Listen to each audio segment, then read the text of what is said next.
தமிழக சட்டமன்ற தேர்தல் முடிவுகள்ல தாவேக மிக பெரும்பான்மையான இடங்களை கைப்பற்றி ஒரு மிகப்பெரிய ஒரு வெற்றியை சந்தித்தாலும் வெற்றியை ஏற்படுத்தினாலும் அவங்களுக்கு இன்னும் பாத்தீங்கன்னா 10 வேட்பாளர்கள் தேவைப்படுது. அப்படின்னா தனி மெஜாரிட்டி அவங்க அமைக்க முடியும்.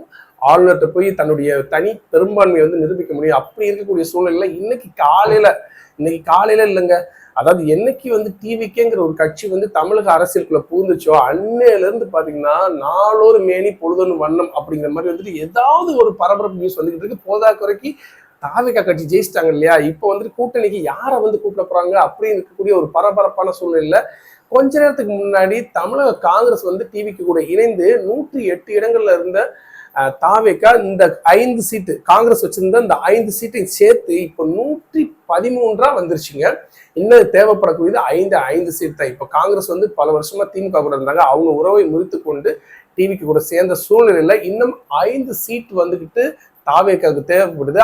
இதே சூழ்நிலையில ஈவினிங் வரக்கூடிய இப்போ 3:30 மணிக்கு மாலை 3:30 மணிக்கு பொறுப்பு ஆளுநரை சந்திக்க போறாரு விஜய் அவர்கள். அதுக்கு முன்னாடி மீதி இருக்கக்கூடிய 5 சீட் வேணும் இல்லையா, பெரும்பான்மை தனி மெஜாரிட்டி அவங்க நிரூபிக்கிறதுக்கு, அந்த மெஜாரிட்டி நிரூபிக்க இன்னும் 5 பேர் தேவைப்படுது. அந்த 5 பேரை எப்படி ஆளுநர் சந்திக்கிறதுக்கு முன்னாடி நம்ம சேர்த்தணுங்கிற ஒரு பரபரப்பான ஒரு வேலையில ஈடுபட்டு இருக்காங்க தாவேகா கட்சி நிர்வாகிகள். ஆதவ் அர்ஜுனாவா இருக்கட்டும், புசி ஆனந்தா இருக்கட்டும், நிர்மல் குமாரா இருக்கட்டும், இப்படின்னு சொல்லி பயங்கரமா வேலை பார்த்துக்கிட்டு இருக்காங்க. ஏன்னா ஆட்சி நாளைக்கு கன்ஃபார்மா நேரு உள் விளையாட்டு அரங்கத்துல பதவியேற்பு நடக்க போகுது.